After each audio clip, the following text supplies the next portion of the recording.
General वर्ग के लोग ही बैठे हैं, बैठेंगे नहीं, किसी सिपा तो है नहीं। बिल्कुल बिल्कुल। तो क्या हम आप न्याय की उम्मीद उनसे नहीं कर रहे हैं? हम ये कहेंगे कि थाना प्रभारी कोतवाल है तो हम याद हो तो हमें न्याय कहां से मिलेगा? हाँ बिल्कुल, ज्वाइनिंग के लिए कैसे हुआ? बच्चे पेपर देने गए, अभी ट्रेन पकड़ घर नहीं पहुंचे, उनका आंसर किया गया।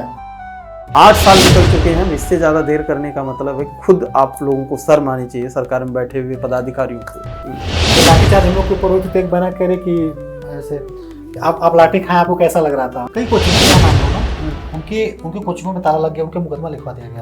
थाना तो है, थाना में प्रशासन है, थाना में बाबा साहब भीमराव अम्बेडकर जी का संविधान चलता है। बिल्कुल, वो जाति मजहब नहीं देखता है।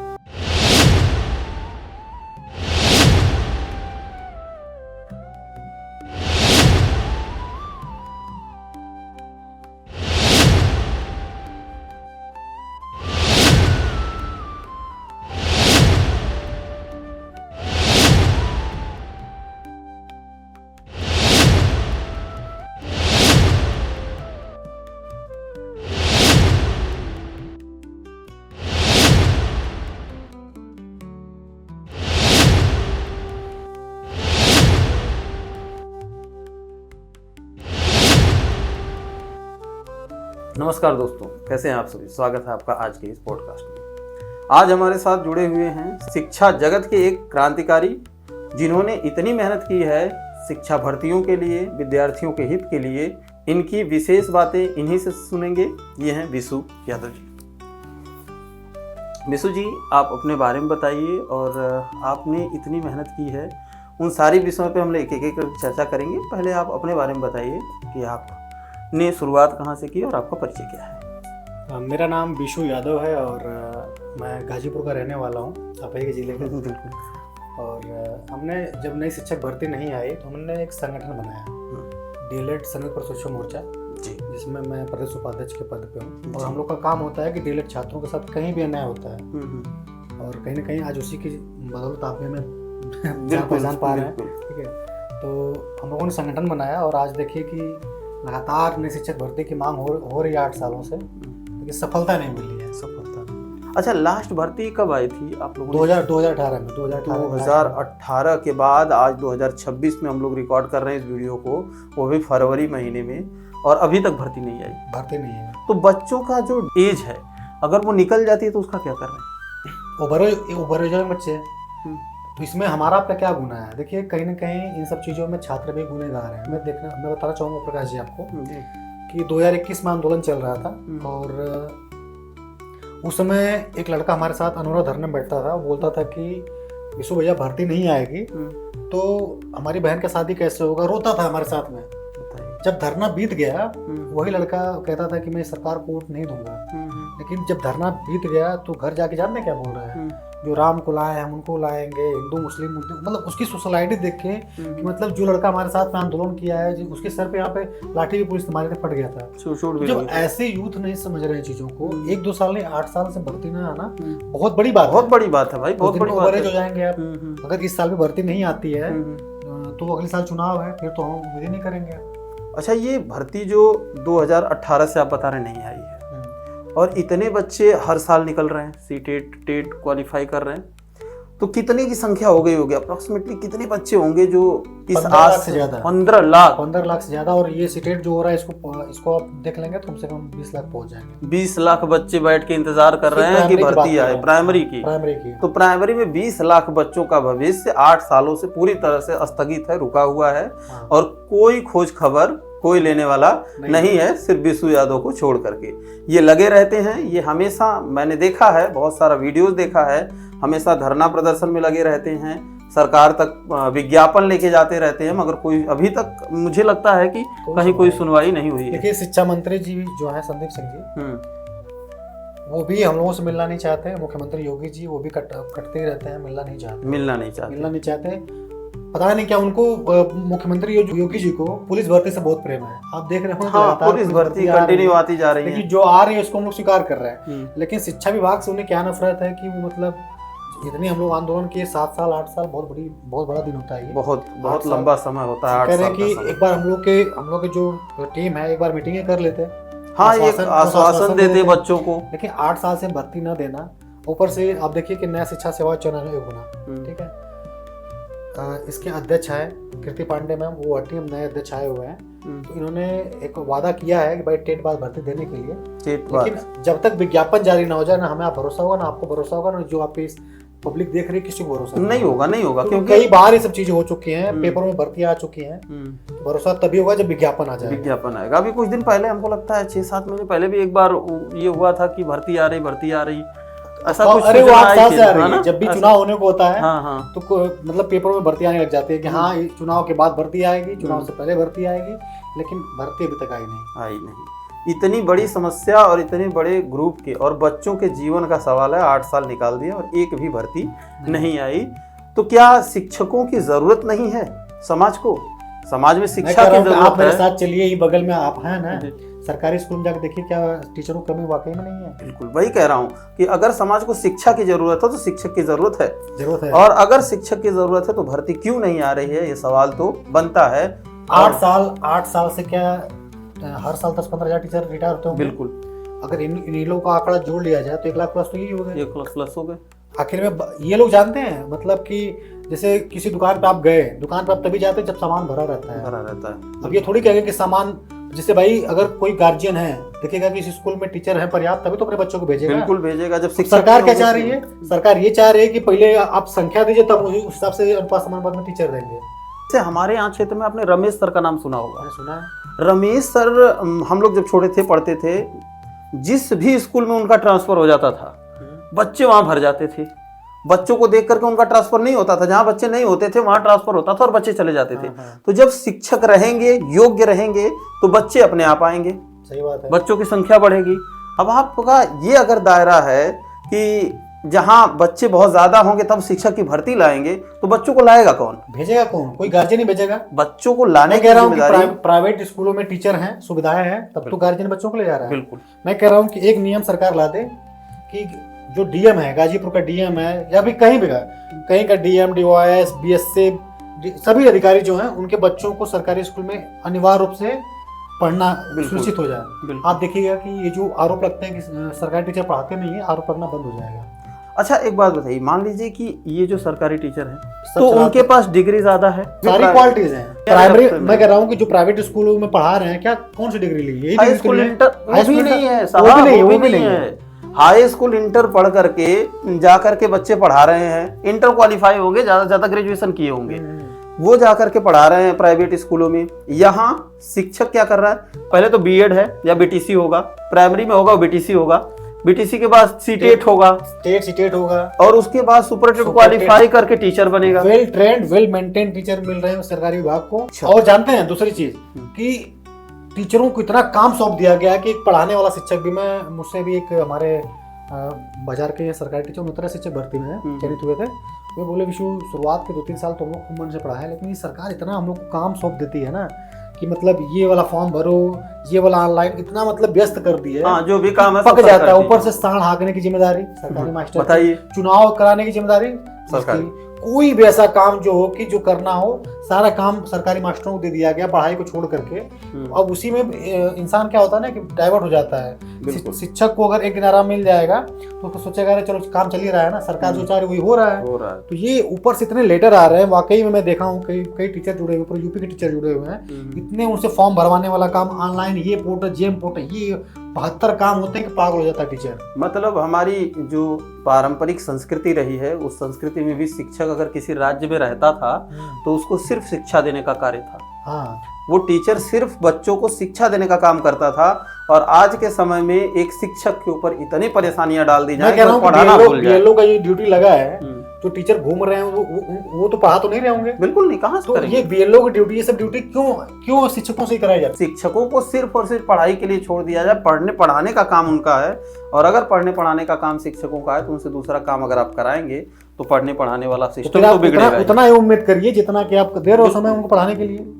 यही सब चीजें हैं। तो मेरी आपके वीडियो के माध्यम से मैं सरकार से अपील करना चाहूंगा कि ये जो फालतू के काम कराए जाते हैं सरकारी टीचरों से, सरकारी टीचरों को सिर्फ शिक्षा देने का काम करना चाहिए। बाकी और सारे विभाग हैं, आपको कोई अन्य काम कराना है तो आप नियुक्तियां कर दीजिए। अरे हम कह रहे मानदेय पे कोई नौकरी बच्चों को रख दीजिए, हाँ ये काम करना हो जाएगा। हाँ वैसे भी आजकल सरकार की नीति 4-5 साल की चल रही है, ये मानदेय वाला है। तो और जैसे अग्निवीर को भी 4 साल का कर दिया। हाँ। शिक्षक भर्ती में भी ऐसा कुछ होने वाला था क्या? ऐसा कुछ मानदेय पे कुछ भर्तियां हो रही हैं। हाँ ठीक है, हर विभाग में हो रही हैं। और आपने देखा होगा कि बृजभूषण शरण सिंह का बयान जो कि सरकार में है, उन्होंने खुद बोला था कि अब सारी चीजें मानदेय पे हो गई हैं, सारी चीजें मतलब कि अंदर भर दी जा रही हैं। अच्छा, तो देखिए शिक्षक भर्ती की बात जो है उसमें मेरा कहना बस इतना है कि शिक्षक का काम पढ़ना और पढ़ाना है, और उस शिक्षक को उसी जगह रखा जाए पढ़ने और पढ़ाने के थ्रू, तो वो बहुत बेहतर कर सकता है और भारत का भविष्य बहुत अच्छा हो सकता है। हमारे साथ विशु यादव हैं और ये एक ऐसी ही लड़ाई लड़ते हैं, प्रतिदिन कहीं ना कहीं लड़ते रहते हैं। आप कितनी समस्याओं का सामना करते हैं इस युद्ध में? आप अकेले नहीं हैं, हो सकता है सर मुकदमा लेके। ये बताइए, टीचर बनने का सपना हम लोग लिए थे, ठीक है, लेकिन मुकदमा हो गया, जो कि पॉडकास्ट है तो पीठ पे लाठियां पड़ी हैं सर। हमारे साथ साथ कई साथियों के सर फटे हैं। हम लोग सपना यही डाइट बगल में है, डाइट से मेरा बीटीसी हुआ सैदपुर से, आपके बगल 100 मीटर पे यहीं पे जहाँ हम लोग पॉडकास्ट कर रहे हैं। बीटीसी हुआ, हम लोग सोचे कि यार बस तुरंत भर्ती मिल जाएगी, टीचर बन जाएंगे, जीवन संवर जाएगा। लेकिन अब ये भी सुनने को मिलता है कि नेता बन रहे हैं। बताइए क्या हम लोग अपनी आवाज भी नहीं उठाएं? बिल्कुल उठाएं। 10-20 साल भर्ती ना, हम लोग ऐसे अपनी डिग्री लेके बैठे ना, घर पे ताने सुने, कोई मतलब नहीं निकलेगा। तो यही सब चीजें। आपने समस्या पूछा तो समस्या सर बहुत सारी हुई, मुकदमे हुए, लाठियां चली, बहुत सारा।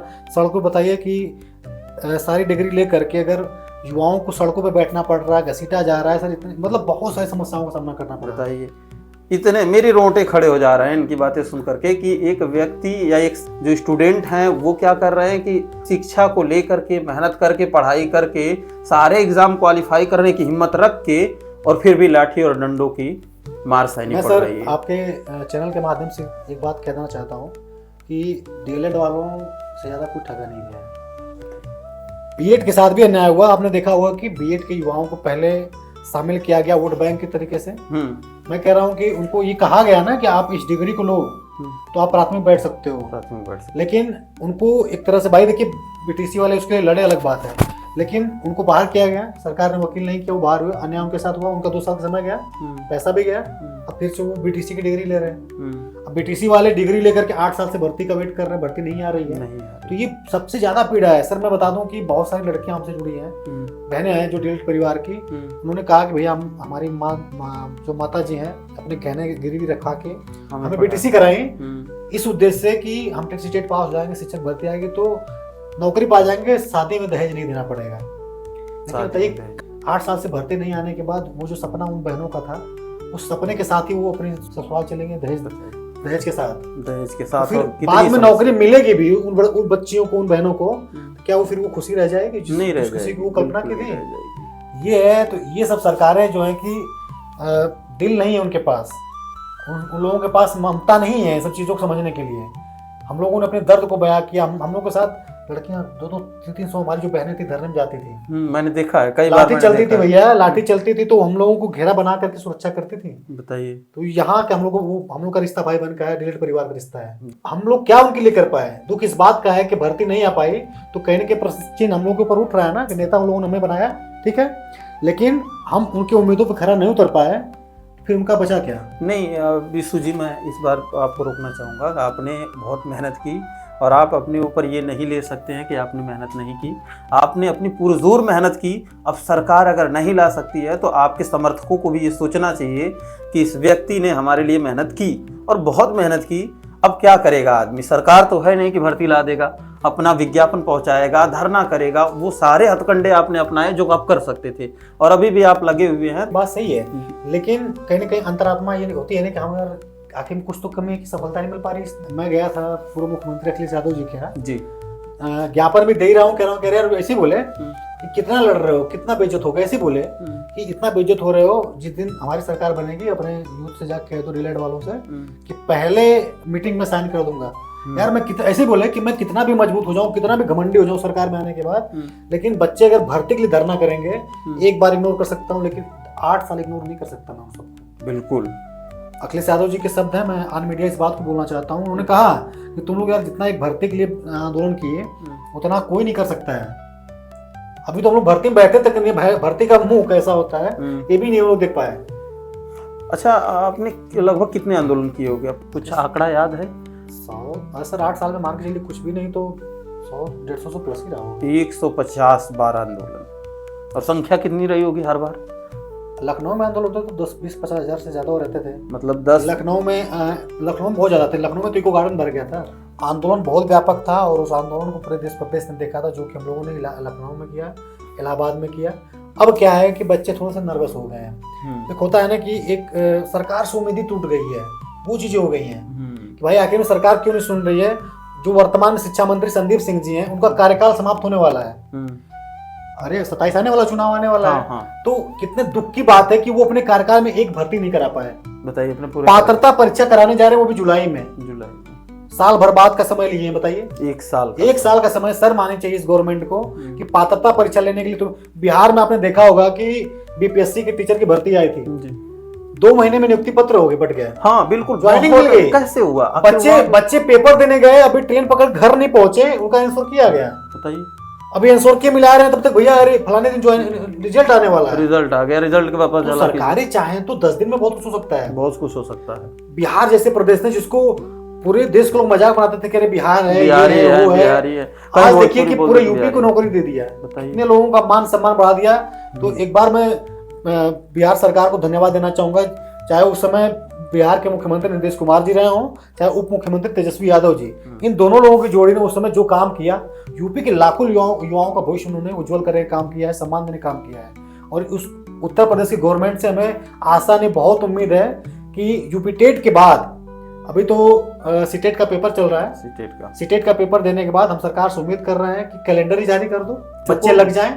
उनको ये है कि भाई 27 में चुनाव है, ये भी बीत गया तो हम आगे क्या करेंगे। इस वीडियो को जो लोग भी देख रहे हैं, ओम प्रकाश सर के इस वीडियो को आप लोग ज्यादा से ज्यादा शेयर कर देना। जो भी डीएलएड बीटीसी वाले हैं, भरपूर प्यार देना, भाई को एकदम आप आगे बढ़ाइए, जो कि हम लोग की आवाज बन रहा है। आप देख रहे होंगे कि जो भी न्यूज है, गोदी मीडिया है, हम लोग की आवाज नहीं बनते हैं। तो अगर ऐसे लोग हम लोगों का सपोर्ट कर रहे हैं, हम लोग की आवाज उठाने का काम कर रहे हैं, तो आप लोग भी इनको सपोर्ट करके आगे बढ़ाने का काम करिए, ठीक है। बाकी भैया और जो आपके सवाल हो आप कर सकते हैं। बिल्कुल, सवाल तो हमारे पास आपके बहुत आए हैं। कमेंट में आपने जो पॉइंट डाला था उसमें सवाल आए थे, हम बिल्कुल एक एक सवाल। सबसे पहले तो बच्चों ने एक सवाल किया था, हमको लगता है 5-6 बच्चों ने एक ही सवाल किया था। जिसमें पहला सवाल था कि बीसू भैया से पूछिएगा, बच्चों के शब्द हैं, बीसू भैया से पूछिएगा कि भर्ती कब तक आने की उम्मीद है। देखिए, लखनऊ में जो मेरी वार्ता हुई थी, उनका यही था कि टेट बाद भर्ती मिल जाएगी। वार्ता तो ये भी हुई थी पिछली बार जब मैंने 28 अप्रैल को आंदोलन किया था, तो उन्होंने ये कहा था कि 3 महीने में टेट का कैलेंडर जारी हो जाएगा। वो हुआ, जनवरी में परीक्षा हो जाएगी, लेकिन जनवरी तक जाते जाते कीर्ति पांडे जो कि आयोग के अध्यक्ष है मैडम, उनका इस्तीफा ले लिया गया। फिर ये नए वाले आए तो 6 महीने का टाल दिया गया डेट। ठीक है, तो मैं भरोसा कैसे करूँ इस बात पर। फिर भी एक जो अधिकारी जो संपर्क में जुड़े, उनके माध्यम से पता चल रहा है कि यूपी टेट बाद सितंबर अक्टूबर तक कुछ विज्ञापन की बातें चल रही हैं। तो आपके सवाल का जवाब मिल गया होगा कि विज्ञापन की बातें, ये बातें चल रही हैं, ठीक है। साथियों, टारगेट मत करना, लेकिन जो भी मेरे द्वारा आपको सूचना मिलेगी ऑथेंटिक ही मिलेगी। मैं ये सब सूचनाएं इसलिए अपने आईडी से नहीं डाला कि ऑलरेडी इतने पेपर में भर्तियां आ चुकी हैं कि ना आपको भरोसा होगा ना हमें भरोसा होगा, ठीक है। क्योंकि भैया ने सवाल कर दिया तो मैंने बता दिया चीजों को, कितने पदों पे तो जो बातें निकल के आ रही हैं, पद भी बता दें, 60,000 पद की बात चल रही है, ठीक है। लेकिन जब तक विज्ञापन जारी नहीं होता किसी को भरोसा नहीं होगा। मतलब वही बात है ना कि एक हाइपोथेसिस है, परिकल्पना है कि इतनी चल रही है, तो ठीक है, इतनी चीजें। तो एक सवाल और आया था कि भैया ब्याह कब कर रहे हैं? अरे शादी अभी नहीं, देखिए शादी बहुत ही मतलब जिम्मेदारी वाला मुद्दा है, बिल्कुल है। लेकिन शादी का मुद्दा बहुत गंभीर मुद्दा है, और अभी अपने अंदर का बचपना निकले तो उसके बाद शादी का विचार किया जाए ना। और शादी की बात पे मैं ये कहना चाहता हूँ, इंसान को शादी तभी करना चाहिए जब वो खुद के खर्चे के साथ साथ परिवार को स्टैंड करना क्षमता रखता हो। इंसान खुशी खुशी घर जाने की जब हिम्मत आ जाए कि नहीं अब मैं खुशी खुशी जा सकता हूँ, तभी। तो ऐसा नहीं है, नंबर तो अपना ही है घर पे, ऐसा नंबर भी है, नंबर मेरा ही है, ऐसा नहीं कि आ रहे हैं लोग, लेकिन हमने अभी समय है, ठीक है। ये मेरे सवाल नहीं थे, बच्चों के सवाल थे। कहाँ? कमेंट में? हाँ, कमेंट में आप देख सकते हैं। हालांकि मुझे पूछना होता तो मैं व्यक्तिगत पूछ लेता, बट कमेंट के सवाल थे। कोई बात नहीं। खैर, तो अभी ये उम्मीद है कि इस साल भर्ती आ जाएगी। 26 में भर्ती आने की उम्मीद है, पूरा उम्मीद है। नहीं आएगी तो हम लोग आंदोलन, तो उसमें तो हमारे डिलेट वाले हो ही गए हैं। बिल्कुल, आंदोलन भूखेंगे, तगड़ा आंदोलन होगा, जो होगा देखा जाएगा, चाहे पार आंदोलन होगा। अच्छा विशु जी, कभी ऐसा आंदोलन हुआ जिसमें आपको लगा कि आपकी एनर्जी बिल्कुल खत्म हो जाएगी अब इस आंदोलन के बाद। ऐसा कोई आंदोलन रहा हो जिसमें आप खुद हताश होकर के वापस आए हों, ऐसा कोई हुआ ये था कि पिछली बार की बात है, इलाहाबाद धरना था, उसमें जैसे होता भी है ना कि मतलब आंदोलन हम सब लोग कर रहे हैं, आंदोलन में सबकी मानसिकता ये होनी चाहिए कि भर्ती मिल जाए, बस। उसमें कुछ लोग ऐसे भी थे, हमारे साथ के ही थे, 5-6 साल तक उनको दिक्कतें नहीं हुई। जब मेरे सोशल मीडिया पे ज्यादा लोग जुड़ने लग गए, चर्चाएं ज्यादा होने लगी, तो उन लोगों को भर्ती ज्यादा मुद्दा ना होकर के मुझे टारगेट करना मुद्दा हो गया। अच्छा। क्योंकि मैं साउथ गया था, अभी बीच की बता रहा हूँ बात, साउथ घूमने गया था, तब तक हमारे कुछ साथी थे बीच के, उन्होंने आंदोलन रख दिया, तो हमको मैसेज आने लगे भाई आपको समर्थन करना पड़ेगा, हमने कर दिया, तत्काल वहाँ फ्लाइट लेके धरने में पहुंच गया। ठीक। अब वहाँ जो साथी थे उनको ये चीजें होने लगी कि ये क्यों आ गया हमारे धरने में, भाई धरना तो हम सबका है, डीएलएड परिवार का धरना, परिवार धरना हम लोग की मांगे होनी चाहिए। वहाँ जो साथी थे खुश हुए कि एकदम जोश आ गया साथियों में, ठीक है। लेकिन वहाँ पे मुझे ना पर डे टार्चर किया जाता था। टार्चर मतलब ये हमको एहसास कराया जाता था कि ये मेरा धरना, इसमें आप क्या करना है, इनडायरेक्टली रूप से, ठीक है। बहुत सारी चीजें, सब बातें आपसे कहनी नहीं चाहिए थी, लेकिन हमारे पूरा डीएलएड परिवार सब चीजों को जानता बिल्कुल जानना चाहिए। तब मुझे थोड़ा सा ये दुख हुआ था कि यार कहीं ना कहीं हम लोग अलग अलग संगठन टूट रहा है, तो इस बात का दुख हमें यहाँ से, हम सबका एक ही विचार होना चाहिए, हम लोग कि हम लोग को भर्ती चाहिए, सबको एकजुट होना चाहिए। बिल्कुल, हाँ, ये सब चीजें एक ही मांग है, भर्ती चाहिए। और सारे डीएलएड फैमिली एक होकर के अगर मेहनत करेंगे तभी होगा। और आप लोग का संगठन बहुत मजबूत है, ये मैंने देखा है, मैंने रिसर्च की हुई है आपकी टीम पर, तो पता चला मुझे कि एक अच्छा संगठन आपके पास। हर गांव में अभी स्नातक एमएलसी का मैं प्रचार के लिए घूम रहा था, 8 जिलों में, हर गांव में अपनी, अब हर गांव, ऐसा कोई गांव नहीं बचा है। मुझे इतने मैसेज आते थे कि मतलब 8 जिले में ही मैं घूमा, लेकिन हर गांव में बच्चे हमारे हैं, डीएलएड बीटीसी के छात्र हैं, चाहे हमारी बहनें हो चाहे भाई हो, हर गांव में है, हर गांव में बच्चे हैं आपके, और संगठन मजबूत है, फिर भी भर्ती नहीं आ पा रही है। कुछ तीखे सवाल तैयार हूं मैं सर। क्या इसमें सरकार की ही कमी है, या शिक्षकों की कमी है, या बच्चों की कमी है? अब भर्ती ना आना तो सरकार के ऊपर ही डिपेंड है। ठीक है, शिक्षकों की कमी कहाँ से? आप शिक्षकों को कोई कमी बताएं तो हम बताएं। क्योंकि मैंने सुना है, लोग कहते हैं कि शिक्षक पढ़ाते नहीं हैं। एक मीम्स बहुत ज्यादा वायरल होती थी, आपने देखा भी होगा, स्वेटर बुनने की। देखिए मैं बता दूं कि उसमें कुछ ऐसे टीचर थे और जो कि लापरवाही करते हैं, मैं इस बात को स्वीकार भी कर रहा हूँ कि ऐसे शिक्षक जो हैं, जो कि उनका सिर्फ ये पेशा है कि वो महीने की सैलरी उतारना ही। लेकिन आप 100% मैं, अच्छा बताइए, क्या ये सरकार 100% सही है? नहीं है। क्या ये प्रशासन 100% सही है? बिल्कुल नहीं है। तो आप 100% की उम्मीद नहीं कर सकते हैं। नहीं कर सकते। लेकिन ये सब चीजें होने लगती हैं कि शिक्षकों को पढ़ाई के अलावा कहीं और बिजी करना शुरू कर देंगे, तो सरकार वो उस हिसाब से ढल जाते हैं टीचर। नहीं बीसू जी, इस समय की बात मैं नहीं कर रहा हूँ, अभी शिक्षकों को हर जगह ऐड किया जा रहा है। और ये स्वेटर बुनने की परंपरा अभी की नहीं है, ये हमको लगता है आज से 8-10 साल पहले की है, 10 या 15-20 साल पहले। सरकारी चाहे जो, हाँ, ये सब चीजें देखिए गलत है। मैं बता देना चाहता हूँ, जो ऐसा काम करेगा वो फलता नहीं है। अगर आप दूसरे के बच्चों को शिक्षा से वंचित कर रहे हो, तो आपका बच्चा बिना पढ़े, वो आप कितना बढ़िया स्कूल पढ़ा लो, लेकिन आपका बच्चा वही रहेगा जो आप दूसरों को शिक्षा दे रहे हैं। मैं कहना चाहता हूँ कि अधिकारियों के बच्चे अगर सरकारी स्कूल में पढ़ने लग गए, आप देखिएगा कि प्राइवेटों वालों पे ताला लग जाएगा, प्राइवेट स्कूल पे ताला लग जाएगा। दिल्ली में आप देखिए, दिल्ली में केजरीवाल जी की गवर्नमेंट ने, आपने देखा वो सरकारी स्कूल का जो सुंदरीकरण किया है, वैसे सरकारी स्कूल, वैसे प्राइवेट स्कूल नहीं है। मैंने भी देखा है, कई स्कूल मैंने देखे हैं। सरकार के पास बहुत पावर है, सरकार नहीं चाहती है ना। जानते हैं क्यों? जो ये विधायक बन के जाते हैं सब ना, इन्हीं के तो प्राइवेट कॉलेज चल रहे हैं। बिल्कुल, इनको कहाँ से मिलेगा फंड? मुख्यमंत्री उप मुख्यमंत्री मैं किसके नहीं जान रहा हूँ भाई साहब, सबके मतलब 50-50 कॉलेज चल रहे हैं प्राइवेट। क्यों वो चाहेंगे सरकारी स्कूलों की मतलब वृद्धि हो? अगर सरकारी स्कूल में ढंग से व्यवस्थाएं हो जाएंगे तो इनके स्कूल बंद हो जाएंगे। तो पूरा मामला सिर्फ राजनीति सब है। शिक्षा कहीं भी एग्जिस्ट नहीं करती है, सिर्फ और सिर्फ राजनीति के आधार पर शिक्षा को रौदा जा रहा है, तोड़ा जा रहा है जी। और शिक्षकों के साथ तो अत्याचार जो हो रहा है वो तो सभी देख रहे हैं कि एक शिक्षक को सिर्फ और सिर्फ फील्ड में दौड़ाया जा रहा है, जिसको कि विद्या के मंदिर में होना चाहिए। कहीं बीएलओ के काम में, तो कहीं कुछ काम में साड़ हाँकना होगा तो भी टीचर को लगा दिया जाए। कुछ भी बहुत सारे काम किए जाते हैं, उनकी आप सूची निकालेंगे ना तो अब देखिए, आप यही कहेंगे कि कैसे ही पढ़ाते हैं। मतलब बहुत स्ट्रगल है, शिक्षक बहुत स्ट्रगल है। और प्राइमरी मास्टर होना आसान नहीं है। जिस आप देखे होंगे कि प्राइमरी अध्यापकों को जब मन तब जो चाहे वो टारगेट कर लेता है, लेकिन प्राइमरी स्कूल में सरकारी मास्टर होना आसान नहीं है। इतनी जिम्मेदारियां, समाज के ताने, ये है वो है, अधिकारियों के ऑनलाइन, मतलब इतना ऑनलाइन काम दे दिया गया, ये फॉर्म भरो वो फॉर्म भरो, कहाँ से वो पढ़ाएगा? अरे छोटे बच्चों को पढ़ाना सबसे बड़ा प्रेशर होता है। जो छोटे बच्चे आते हैं स्कूल में। आप तो पढ़ाते हैं? बिल्कुल, मैं नेट से अरब को पढ़ा लेता हूँ। अगर मुझे छोटे बच्चों को अगर पढ़ाना हो तो बड़ा मुश्किल हो जाएगा। छोटे बच्चों पे शोर शराबा कर रहे हैं, उन्हीं के बीच में को कंट्रोल भी करना है, अपने एक संतुलन को बना के, वो सब चीजें मान लीजिए हमको ट्रेनिंग में बताई जाती है, बीटीसी जो डिरेक्ट करता है बताया जाता है चीजों को। लेकिन सिर्फ सरकारी टीचरों को जिम्मेदार ठहरा देना कि नहीं ये पढ़ाते नहीं है, लेकिन क्यों नहीं पढ़ाते हैं इस पर भी चर्चा होनी चाहिए। बिल्कुल होनी चाहिए, क्योंकि उनको इतना सारा प्रेशर दिया जा रहा है कि बड़ी समस्या है। अब मैं मान लीजिए कभी मैं बड़े बड़े बच्चों को पढ़ा लूँ, मैं नेट से अरब को पढ़ा लेता हूँ, आसानी से समझ लेते हैं। मैं कभी घर पे अगर बच्चों को लेकर बैठ जाऊँ, मैं आपसे कहता हूँ कि मेरी हालत खराब हो जाती है 20 मिनट में। आसान नहीं है। रीजन ये है कि उनको अगर मैं 1 बार 4 बार बताऊं तो भी समझ नहीं आता। हमारे बच्चों को अगर 2 बार बता दूं तो कॉन्सेप्ट समझ में आ जाते हैं, उनको बेसिक सी चीजें नहीं समझ में आती हैं, हम कंफ्यूज हो जाते हैं क्या करें। तो मेरा मानना है कि जो छोटे बच्चों को पढ़ाने वाले टीचर हैं उनकी मेहनत बहुत ज़्यादा है, क्योंकि नींव तैयार करने वाले की मेहनत बहुत ज़्यादा होती है, और नींव तैयार करने की जिम्मेदारी आप सबके हाथों में है। कि जो स्थिति बन रही है कि भर्तियां ना आना 8-8 साल तक टीचरों को इतना काम बता देना चाहता हूँ, हो सकता है कि मेरी ये बात कुछ लोगों को राजनीतिक लगे, क्योंकि हमारे डीलिट बीटीसी परिवार में भी अगर मैं कुछ बातें बोल देता हूँ तो राजनीति से जुड़ने लगते हैं। लेकिन ये हमारे डीलिट बीटीसी परिवार को समझना होगा, सिर्फ डीलिट ही नहीं बाकी जो युवा हैं, कि सरकारों को भगवान मानना बंद करें। बिल्कुल, सरकारों को अगर आप भगवान मान लेंगे तो फिर आप उनसे, अच्छा मुझे आप ये बताइए कि ये चुनाव हुआ 2017 में, चुनाव था विधानसभा उत्तर प्रदेश का, घोषणा पत्र में बीजेपी सरकार के गवर्नमेंट के जो घोषणा पत्र है उसमें किसी भर्ती की बात की गई थी? एक भर्ती तक का जिक्र नहीं था।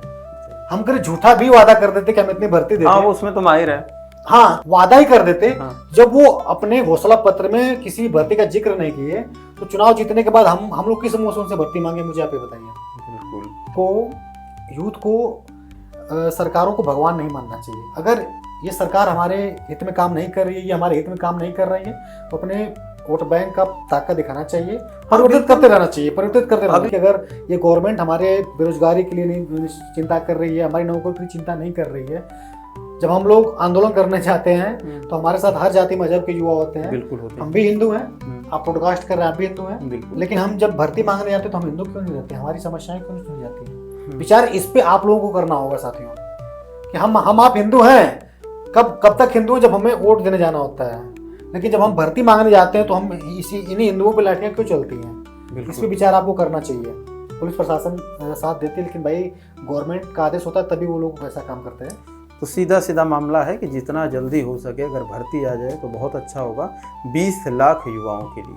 20 लाख युवा बैठे हुए हैं, सरकार को इस संख्या के साथ संज्ञान तो लेना ही चाहिए, और इतनी मेहनत ये लोग कर रहे हैं। अच्छा विशु जी, 150 आंदोलन में कोई ऐसा आंदोलन रहा जिसमें बच्चियों ने भी बहुत ज्यादा साथ दिया, जिसमें कि बच्चियों की संख्या बच्चों से ज्यादा रही हो?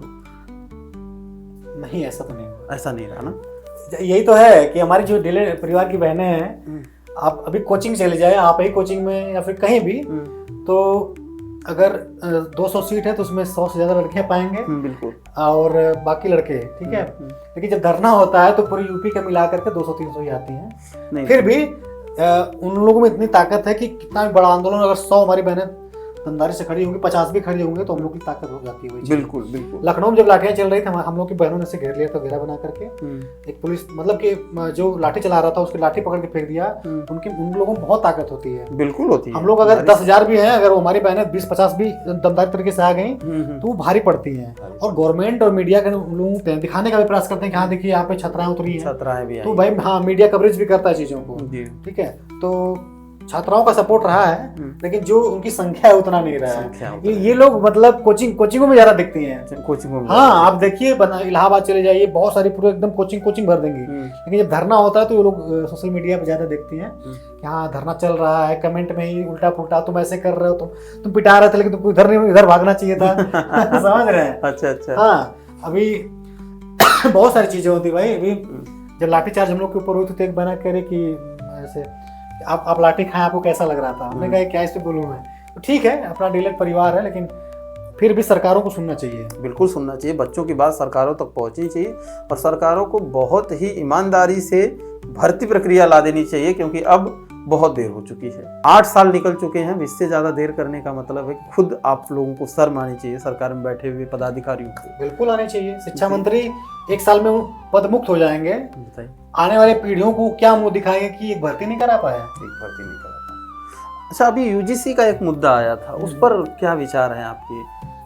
और जरा बच्चों को बताइए कि यूजीसी, बहुत सारे लोगों को पता भी नहीं होगा कि यूजीसी का मामला क्या है। मैं बताना चाहता हूँ कि जैसे जब कोई यूनिवर्सिटी है, ठीक है, यूनिवर्सिटी में आपने देखा होगा कि जब इंटरव्यू होता है, उसका रिजल्ट आता है, तो एक ही जाति के लोग उसमें चयन मिलते हैं। उसमें दलित पिछड़े वर्ग के लोगों को जगह कम मिलती है। ये बात किसी से छिपी नहीं है, सबने देखा होगा। इन्हीं सब चीज़ों को कंट्रोल करने के लिए ये कानून लाया गया। ठीक, तो जो जानते इतना ये मुद्दा उग्र इसलिए हुआ कि जो यूनिवर्सिटी के प्रोफेसर हैं, अधिकारी हैं, कुलपति हैं, उन लोगों ने ही समाज में जहर घोलने का काम किया। उन्होंने ये र्यूमर फैला दिया कि तुम लोगों को मारा जाएगा, पीटा जाएगा। अरे कौन लड़ता है यूनिवर्सिटी में? आपने, हाँ होता है सब चीजें, वो सब चीजें हो रही हैं तो थाना है ना, मुकदमा हो जाएगा। लेकिन ये सब इतना र्यूमर फैला दिया कि भाई अगर ये चीजें बंद हो गई, यूजीसी के तहत क्या होता है कि एक कमेटी बनती है, एक कमेटी, उस कमेटी में दलित पिछड़े वर्ग के कमेटी में सदस्य होते हैं। तो अगर किसी भी, जैसे आप ही हैं, आप ओबीसी समाज से हैं, आप परीक्षा में अच्छा नंबर पाए, इंटरव्यू में आपको जाति देख के नंबर कम कर दिया गया, आप उस कमेटी के पास जाएंगे, ठीक, कमेटी शिकायत करेंगे। अगर दोषी अधिकारी या वो प्रोफेसर पाया गया तो वो जेल जाएगा ना। इसमें जो समाज के लोग हैं जो उग्र प्रदर्शन कर रहे थे, वो इसमें कहाँ से आगे समझ में नहीं आ रहा। तो ये चीजें हैं। मैं उन लोगों की शिकायतें थी जो जनरल वर्ग के हमारे भाई थे, बहन थे, उनकी शिकायतें ये थी कि उस कमेटी में सिर्फ दलित पिछड़े वर्ग के लोग हैं, जनरल वर्ग के नहीं है। मैं ये कहना चाहता हूँ प्रकाश जी आपसे कि उस कमेटी के ऊपर भी तो अभी कुलपति तो था। बिल्कुल। दूसरा चीज कि अगर आप देख रहे होंगे कि इस समय हर थाने में जनरल वर्ग के लोग ही बैठे हैं, बैठेंगे नहीं, किसी सिपा तो है नहीं। बिल्कुल बिल्कुल। तो क्या हम आप न्याय की उम्मीद उनसे नहीं कर रहे हैं? हम ये कहेंगे कि थाना प्रभारी कोतवाल है तो हम याद हो तो हमें न्याय कहाँ से मिलेगा? भरोसा कर रहे हैं ना? बिल्कुल कर रहे हैं। आपको भी करना पड़ेगा कि उस कमेटी में अगर कोई सदस्य है तो अन्याय तो नहीं करेगा, वो भी तो जांच पड़ताल करेगा। उसको 30 दिन का समय दिया जा रहा है। अगर वो कुछ गलत करेगा तो थाना तो है ही ना। लेकिन प्रोफेसरों ने, कुलपतियों ने इतना र्यूमर फैला दिया। तो ये मतलब एक प्रकार से कानून बहुत अच्छा है, ये कहना चाहते हैं। हाँ देखिए, अगर किसी भी जनरल वर्ग के लोगों को ये समस्या है, छात्रों को, कि नहीं हमें फंसा दिया जाएगा, मैं कह रहा हूँ कि उसमें एक लाइन जोड़ दीजिए भाई कि अगर किसी भी जनरल वर्ग के छात्रों को कोई गलत तरीके से मुकदमा लिखवा के फंसाने का प्रयास करता है तो उसके साथ भी न्याय होना चाहिए। बिल्कुल बिल्कुल। छात्र छात्र हैं भाई, छात्र चाहे वो दलित पिछड़े समाज के हों, बस जनरल वर्ग का संशोधन मेरे ख्याल से मैंने जो उसमें पढ़ा। लेकिन ये जो इंटरव्यू के नाम पे जातिगत भेदभाव किया जाता है, इस पे तो लगाम कसना जरूरी है। मैंने बहुत सारे लोगों को देखा है, मेरे भैया, मेरे बड़े भाई हैं, उनको भी इसी प्रकार से अच्छे नंबर थे, इंटरव्यू में नंबर कम करके साइड हटा दिया गया। और पूरे लिस्ट में मैंने देखा था कि अगर 20 लोगों का चयन हुआ है तो 18 लोग सिर्फ एक कास्ट के भरे हुए थे। इस अन्याय को भी देश स्वीकार करे। बाकी अगर जनरल वर्ग के भी हमारे छात्र भाई बहन हैं, उनको लग रहा है कि नहीं इस कानून से उनसे फंसा दिया जाएगा, तो मैं खुद सरकार से अपील करना चाहता हूँ कि उनके लिए भी एक लाइन जोड़ दिया जाए कि किसी भी जनरल वर्ग के छात्रों के साथ अन्याय न हो। बिल्कुल। ये हम लोग की सुपर है। मनीष कश्यप वो क्या कह रहा है, मैंने देखा था, र्यूमर क्या फैला रहा है कि मनीष कश्यप बिहार हाँ, कह रहा है कि यूजीसी कानून के तहत कोई जनरल वर्ग की लड़की रहेगी, उसको कोई दलित पिछड़ा समाज का लड़का छेड़ देगा और उस लड़की को पसंद नहीं आया तो लड़का ही जाके शिकायत कर देगा। बताइए इस प्रकार की कहाँ कानून बनी? थाना तो है, थाना में प्रशासन है, थाना में बाबा साहब भीमराव अम्बेडकर जी का संविधान चलता है। बिल्कुल। वो जाति मजहब नहीं देखता है। बिल्कुल। तो बहुत सारी चीजें र्यूमर ना फैलाया जाए। सिर्फ हम लोग की मांग यही है कि भाई कि जो यूनिवर्सिटी में भेदभाव होता है, इंटरव्यू के नाम पे जातिगत भेदभाव होता है, वो सब चीजें रोकने के लिए। और मेरे ख्याल से मैंने जितना इसको स्टडी किया, एक संशोधन करने लायक है पूरी लाइन में कि अगर कोई भी बच्चा चाहे जिस वर्ग का हो, ओबीसी हो, एससी हो, एसटी हो, अगर गलत तरीके से फंसाने का प्रयास करता है या झूठी शिकायत करता है तो काउंटर में उसके पर भी कोई ना कोई प्रावधान हो। देखिए छात्र का नुकसान नहीं होना चाहिए। देखिए छात्र चाहे जनरल वर्ग का भाई बहन हो, हाँ, चाहे एससी एसटी समाज का हो, छात्र तो छात्र है, ठीक है, उनके साथ कोई दिक्कतें नहीं होनी चाहिए, ये हमारा भी मानना है। अच्छा, आप लोग का फंड का क्या है, मैं जानना चाहूंगा कि जैसे धरना प्रदर्शन में अगर कोई व्यवस्थाएं करनी है तो वो कहाँ से होती है? दलित परिवार का कोई संगठन है जिसमें कि फंड वगैरह कलेक्ट कर लो? कोई नहीं, आप वीडियो डालिएगा, एक पैसा कोई नहीं बताएगा। हाँ, कोचिंग के लोग जो होते हैं वो क्या करते हैं कि खाने के लिए पूरी सब्जी का व्यवस्था कर देते हैं। कभी आपने कर दिया तो कभी दूसरे दिन नहीं कर दिया। अच्छा पैसे अच्छा, मतलब हाँ समझ गया। हाँ, क्योंकि मैं जानना चाहता था, खर्च तो होते हैं, इन्वेस्ट तो होने ही। अगर 100 बच्चे 1000 छात्रों से हम लोग पैसा नहीं लेते। कोई एक छात्र, आप सोशल मीडिया पे डालिएगा, छात्र एक भी नहीं कह देगा कि हमसे कोई पैसा लिया है। एक भी पैसा किसी से नहीं लिया जाता है। कोचिंग वाले भाई देखिए, कोचिंग से छोटी कोचिंग से नहीं लिया जाता है। जो बड़ी कोचिंग है उनसे हम लोग अपील करते हैं कि सर देखिए, हम लोग आज धरने बैठे हैं आपके जिले में, अगर इलाहाबाद में तो इलाहाबाद की कोचिंगें संभाल देती हैं। अगर लखनऊ में तो उधर की जो कोचिंग हैं बड़ी बड़ी, कोई पूरी सब्जी की व्यवस्था कर दिया, कोई बैठने के लिए चीजों की व्यवस्था कर दिया, कोई पानी की व्यवस्था कर दिया। मैं इसी पे पूछा था ये बात। ये है कि कभी कहना नहीं पड़ता, सिस्टम बनता चला जाता है। और मानना पड़ेगा कि जो हमारे कोचिंग के टीचर लोग हैं, उनके दिल दरिया को मानना पड़ेगा कि कभी कुछ किसी चीज समस्या नहीं हुई, कोई कमी नहीं होने दिया, कोई भूखा नहीं सोया। इस बात का है कि अगर एक रोटी है तो सबने, हमारे जो साथी धरने बैठे सबने मिलकर खाया, उन्होंने बांट के खाया। और ये एकता, ये संघर्ष दिखाता है कि टीचर ग्रुप जो है वो भी साथ है। इस चीज का मैं शुक्रगुजार हूँ कि हमारा जो जितने भी कोचिंग परिवार है, हम लोग का बेसिक का चाहे जो, बहुत सपोर्ट किया। आप जो आपके वीडियो देखेंगे हमारे साथ ही, वो खुद इसके गवाह होंगे कि कोचिंग के हमारे जो टीचर लोग हैं 8 सालों में बहुत समर्थन दिए, बहुत समर्थन। तो किसी प्रकार की कोई समस्या नहीं आने देते हैं लोग अगर धरना प्रदर्शन होता है। लेकिन उनके लिए प्रॉब्लम होती है कि गवर्नमेंट अगर पता चल जाता है कि ये व्यवस्था कर रहा है धरने में खाने पीने, उनकी कोचिंग पे ताला लगवा देती है, मुकदमा कर देती है। नहीं, तो हमारा तो अधिकार है ना धरना प्रदर्शन करना, और अगर कोई खाना खिला रहा है तो वो उसका धर्म है, वो तो धर्म है। लेकिन मैंने देखा कि कई कोचिंग वाले थे, जो कि कई कोचिंग, क्या नाम लूं मैं, उनकी कोचिंगों में ताला लग गया, उनके मुकदमा लिखवा दिया गया था, सिर्फ इसलिए कि उन्होंने खाना खिला दिया बच्चों को। खाना खिला दिया। बताइए, एक और सर है इलाहाबाद में, नाम नहीं लूंगा, उन्होंने वो हर रात को 10 बजे 11 बजे पूरी सब्जी अपने टीम के साथ लाते थे, चाहे जितने लड़कियों 50-100 सबको खिलाते थे। पुलिस ने उनको अगले दिन नोटिस थमा दिया, मुकदमा कर दिया। इस बेस पर कि आपने खाना खिलाया, इस बेस पे कि आप आंदोलनकारियों को समर्थन दे रहे हैं। सबसे बड़ी समस्या ये है कि अगर आप आंदोलन करते हैं तो आप भारत देश के नहीं हैं, सरकार की नजरों में आपकी आंदोलनजीवी हैं, आंदोलनजीवी हो जाते हैं। इतनी मेहनत करने के बाद अभी तक सिर्फ एक किरण सी दिखी है विशु जी की तरफ से कि शायद अगस्त तक कुछ उम्मीद है। जुलाई तक टेट होगा, सितंबर अक्टूबर तक की मैं बता रहा हूं, अक्टूबर तक उम्मीद है। और नहीं होगा तो मैं भाई, आप लोग का भाई है, जब भी आप आदेश करोगे आप लोग, आपका भाई आंदोलन कर सकता है, अपनी मांग को उठा सकता है। गवर्नमेंट में नहीं हूँ, सरकार हम नहीं है, हम लोग के संघर्ष में आपको कोई कमियां नहीं दिखेंगी। ठीक है, जेल जाने तक हर बार मुकदमा तक लिया गया आप लोगों के लिए। ठीक है, जेल तक गया, लाठियां खाए, हम लोग तो प्रयास में कोई कमी नहीं मिलेगी। ठीक है, तो आप लोग सीटेट दे लीजिए, टेट उसके बाद होगा। हम लोग आंदोलन की रूपरेखा तैयार कर रहे हैं, और सरकार से हमारी यही मांग होगी कि टेट से पहले कैलेंडर जारी कर दें, बता दें कि ये एग्जाम हम कब लेने वाले हैं। बिल्कुल, बच्चे अपना पढ़ने में लग जाएं, क्यों उनको शौक लगे धरना देने। बाकी मैं अपने डिलेट परिवार से कहना चाहूंगा कि डिमोटिवेट मत होना, तुम्हारा भाई जिंदा है।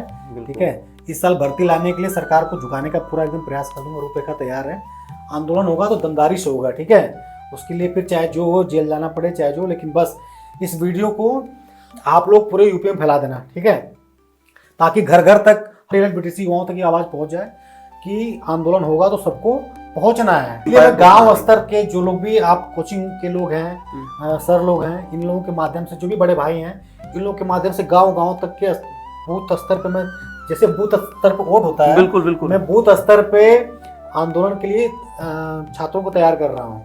इस बार का जो आंदोलन होगा लखनऊ होगा, और लखनऊ होगा तो इको गार्डन में तब तक नहीं हिलना जब तक ये कैलेंडर जारी ना हो जाए। बिल्कुल बिल्कुल, और इसके लिए चाहिए संख्या बल, और संख्या बल में आप सबका सहयोग चाहिए विशु यादव जी को, तभी जा करके आप सबके भविष्य का निर्माण ये कर पाएंगे। क्योंकि अकेले ये भी कुछ नहीं कर सकते हैं जब तक आपका पूरा सपोर्ट नहीं होगा। और ये आगे चल रहे हैं, ये आप लोग के सौभाग्य की बात है कि एक ऐसा व्यक्ति आप लोगों के साथ है जो आप लोगों के लिए जेल जाने तक को भी तैयार है, अदरवाइज मिलते नहीं ऐसे लोग। प्रकाश सर का मैं धन्यवाद देना चाहूँगा कि आपने अपने इस चैनल में मुख्य अतिथि के तौर पे आपने इनवाइट किया। अतिथि नहीं, आपका छोटा भाई हूँ, लेकिन आपने यहाँ पे अपने विचार साझा करने के लिए आमंत्रित किया, इसके लिए मैं दिल से धन्यवाद। और मैं अपने साथियों से कहना चाहूँगा कि इस वीडियो को आप ज़्यादा से ज़्यादा शेयर कर दीजिएगा। ऐसे लोगों को आप सपोर्ट करिए, ऐसे लोगों को आप आगे बढ़ाने का काम करिए। गोदी मीडिया से हमें उम्मीद नहीं है, वो हमें आपको नहीं दिखाएंगे, वो ऐसे बैठा करके हम लोगों की बातों को और हम लोग के दुख दर्द को साझा करने का काम नहीं करेंगे। और मीडिया का ठीक है, मीडिया की बात आपने कर दी तो मीडिया पे भी आते हैं कि क्या आप लोगों को मीडिया का सपोर्ट मिला? नेशनल मीडिया नगड़ के बराबर आते थे, बाइट लेके चले जाते थे, उनके चैनल पे चलता नहीं था। मतलब नेशनल मीडिया आई, सुनी, चली गई, वीडियो डिलीट। हाँ, वीडियो डिलीट, काम खत्म, कोई मतलब जो छोटे छोटे मीडिया हैं, लोकल मीडिया हैं, वही लोग हम लोग को खुद दिखाया। उत्तर प्रदेश में 8 साल से नई शिक्षक भर्ती नहीं आई, इस पे जबकि बहुत शर्म की बात है कि डबल इंजन की सरकार है। डबल क्या, पूरा जोड़ लो भैया, एकदम पंचायत स्तर से लेके पूरा केंद्र तक सरकार है, लेकिन 8 साल से उत्तर प्रदेश में शिक्षक भर्ती ना आना बहुत ही बेशर्मी की बात है। शर्म आनी चाहिए इस गवर्नमेंट को। बहुत सारी चीज़ों को नहीं बोला जाता है, लेकिन लोकतांत्रिक सरकार है, बिल्कुल लोकतांत्रिक व्यवस्था है, शब्द भी लोकतांत्रिक ही निकालना है मुंह से, लेकिन बोलने को बहुत कुछ है। लेकिन बस इतना है भैया कि हम लोग लोकतंत्र का सम्मान करते हैं, इसलिए वही भाषा का प्रयोग करें जो लोकतंत्र में इजाजत देता है। और सरकार जो हम लोग का खून के आंसू रुलाई है, बोलने को बहुत कुछ है, मुंह से बहुत कुछ निकल जाएगा। हमारे साथी सब कमेंट में बताएंगे आपको। मीडिया वाले जो भी बड़ी मीडिया या बड़े न्यूज़ चैनल हैं, मैं उनसे भी रिक्वेस्ट करूंगा कि इन लोगों की बातों को आप समझिए, सुनिए और संज्ञान में लीजिए, और प्रयास करिए कि एक बड़े चैनल पर डिबेट हो ताकि इसका भी एक असर पड़े। बच्चों की बातों को सुनिए आप लोग और प्रयास करिए कि नेशनल लेवल तक पहुंचने का प्रयास। अरे मैं कहता हूँ भैया कि कोई आ जाए, कोई भी शिक्षा मंत्री तक को बैठा दीजिए, जवाब नहीं दे पाएंगे। इतनी स्थिति खराब है सरकार की। तो बहुत बड़ी बात कर रहे हैं आप कि जवाब नहीं दे पाएंगे भाई, नहीं दे पाएंगे। आप अपने कार्यकाल में शिक्षा मंत्री जी एक भर्ती नहीं करा पाए। आप कल्याण सिंह जी के पोते हैं, वही कल्याण सिंह जी जिन्होंने मुख्यमंत्री पद तक को लात मार दिया था। आपका इतिहास क्या बनेगा? कल्याण सिंह जी को गांव गांव के लोग जानते हैं, आपका क्या इतिहास बनेगा कि आप एक गांव में मतलब एक भर्ती नहीं करा पाए अपने कार्यकाल में? हाँ, तो जवाब क्या देंगे? क्या जवाब देंगे? आप स्वयं से पूछिएगा। विरोध हम तो बहुत किए, आप सब नहीं हम विरोध करने के लिए। इस चीज को आप विचार करिएगा शिक्षा मंत्री जी कि आपने अपने कार्यकाल में क्या किया है, क्या युवाओं को क्या दिया आपने। दर्शकों से अनुरोध करूंगा कि ये वीडियो शिक्षा मंत्री तक पहुंच जाए, यानी कि शिक्षा मंत्री तक जरूर पहुंचे, बाकी कहीं पहुंचे या न पहुंचे, ताकि उनको ये पता चले कि उन्होंने अपने कार्यकाल में कुछ किया नहीं, बच्चों को सिर्फ परेशान किया, और बच्चे आज उनसे कितना नाराज हैं। तो चलिए फिर मिलेंगे कभी विशु यादव जी से और फिर बातें करेंगे। नई शिक्षक भर्ती का प्रयास ये कर रहे हैं, लगे हुए हैं। आप सब इन्हें भरपूर सपोर्ट कीजिए, और एक भरोसेमंद व्यक्तित्व आपके सामने है, और ऐसा व्यक्तित्व मिलना आप लोगों के लिए बड़ा मुश्किल है। इसलिए राजनीति से दूर रहिए और इनके प्रयासों में अपना समर्थन दीजिए। नमस्कार।